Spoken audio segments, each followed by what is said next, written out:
మట్టి వినాయక విగ్రహాలను పూజించి పర్యావరణాన్ని పరిరక్షించాలని విశాఖ వాసులు చెబుతున్నారు.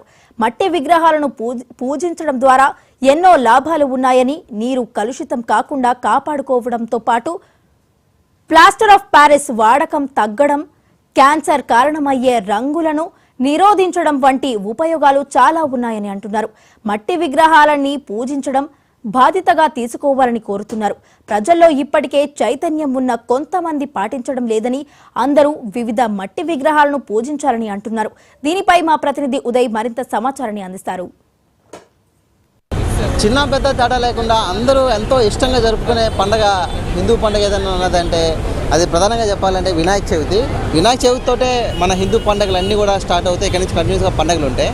ప్రధానంగా చిన్నపిల్లలు ఎంతో ఇష్టంగా పూజించే వినాయక చవితికి ఎన్విరాన్మెంట్ వినాయక చవితి జరుపుకోవాలని ఎప్పటి నుంచో అనుకుంటున్నాము. అది ఇంకా పూర్తిగా అవ్వలేదు. కానీ ఈరోజు చాలామంది స్కూల్ పిల్లలు ఈ మట్టి వినాయకుడిని డిస్ట్రిబ్యూట్ చేస్తున్నారు. అందరూ పర్యావరణ వినాయకుడిని పూజిద్దామని చెప్తున్నారు. కొంతమంది పిల్లలు ఉన్నారు, వాళ్ళతో మాట్లాడదాం.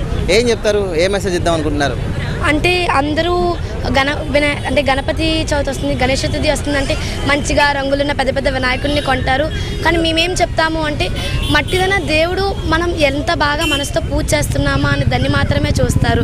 సో మంచిగా మట్టి గణపతిని వాడుతూ ఆకులతో పువ్వులతో మొత్తం డెకరేషన్ చేస్తూ వాడితే మన సముద్రాలు కూడా పొల్యూట్ అవ్వకుండా చక్కగా ఉంటాయి, కలుషితం అవ్వకుండా బాగా ఉంటాయని అందుకే అందరికీ మట్టి గణపతి వాడుదాము అని అందరికీ తెలుపుదాం అనుకుంటున్నాను.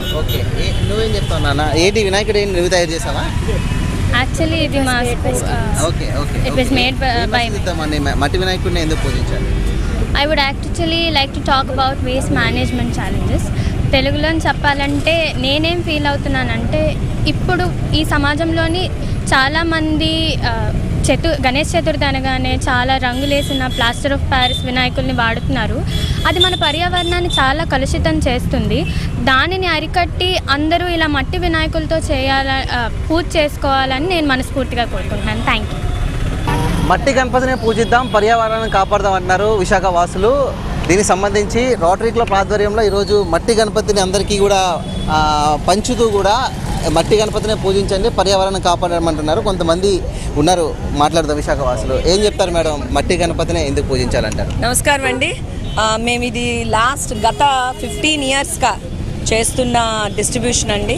కరెక్ట్గా ఒక రోజు ముందు స్కూల్ పిల్లలు, ఈ మోల్డ్ తయారు చేసేది కూడా స్కూల్ పిల్లలేనండి. వాళ్ళే చేతిలో తయారు చేసి ఆ క్రాఫ్ట్ యాక్టివిటీగా 3 రోజుల ముందు all the students of public school పిల్లలు చేసి ఈ రోటరీ వారి ఫ్యామిలీస్కి, అలాగే ఇవాళ టెంపుల్కి వచ్చే ప్రతి పౌరులకి కూడా మట్టి గణపతి వాడటం వల్ల మన పర్యావరణాన్ని ఏ రకంగా పాడు చేయకుండా మనం కాపాడుకోగలుగుతాము. ఫ్యూచర్ జనరేషన్స్కి మనము ఈ యొక్క సందేశాన్ని కూడా ఇచ్చే విధంగా ఈ మట్టి గణపతిని మనం డిస్ట్రిబ్యూట్ చేయడం జరుగుతూ వచ్చింది. వాసులు చెప్పిన దాన్ని బట్టి పిల్లలతో తయారు చేయించాం. ఎన్విరాన్మెంట్ ఫ్రీస్ దానికి సంబంధించి మట్టి గణపతిని పూజించవచ్చు. ఎటువంటి కెమికల్స్ టాక్సిక్ ఉండవు కాబట్టి మనం పూజించి అది మళ్ళీ మొక్కల్లోనే మట్టిలోనే కలిసిపోతుంది. కాబట్టి దీనివల్ల పర్యావరణాన్ని కూడా మనం పరిరక్షణ కలిగించే వాళ్ళు అవుతామంటూ కూడా ఈరోజు విశాఖ వాసులు చెప్పే పరిస్థితి అయితే ఉంది. వీడియో జర్నలిస్ట్ నాగరాజ్తో ఉదయ్, మహాన్యూస్, విశాఖపట్నం నుంచి.